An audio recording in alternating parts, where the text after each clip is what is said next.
നിയമങ്ങളും മാറ്റങ്ങൾക്ക് വിധേയമാകണം. അത് കാലത്തിന്റെ അനിവാര്യതയാണ്. വഖഫ് നിയമത്തിലും ചില മാറ്റങ്ങൾ അത്യാവശ്യമാണ്. പ്രത്യേകിച്ച് ഒരു സ്വത്ത് വഖഫാണോ അല്ലയോ എന്ന് തീരുമാനിക്കാൻ അതേ ബോർഡിന് തന്നെ അധികാരം നൽകുന്നതും 40-ാം വകുപ്പാണ്. ഇതിന്റെ ബലത്തിലാണ് 2004-ൽ താജ്മഹലിന് മേലുള്ള അവകാശവാദം ഉന്നയിച്ചത്. പിന്നീട് 2005-ൽ താജ്മഹലിനെ വഖഫിൽ ഉൾപ്പെടുത്തുകയും ചെയ്തു.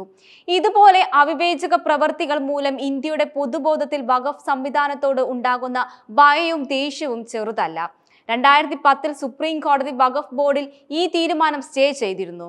മുനമ്പം ഉൾപ്പെടെ 40,000-ൽ അധികം കേസുകളാണ് ഇന്ന് വഖഫിന്റെ പേരിലുള്ളത്. ഇത് നിസ്സാര കാര്യമല്ല.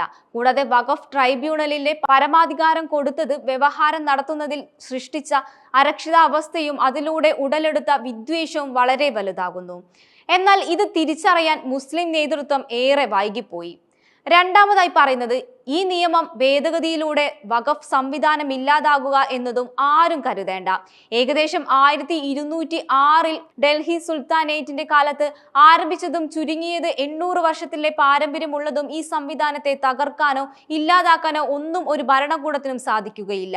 ഓർക്കുക, ബ്രിട്ടീഷ് രാജാവിന്റെ കാലത്ത് 1894-ൽ ലണ്ടൻ പ്രിവി കൗൺസിൽ വഖഫിനെ അസാധുവായി പ്രഖ്യാപിച്ചതാണ്.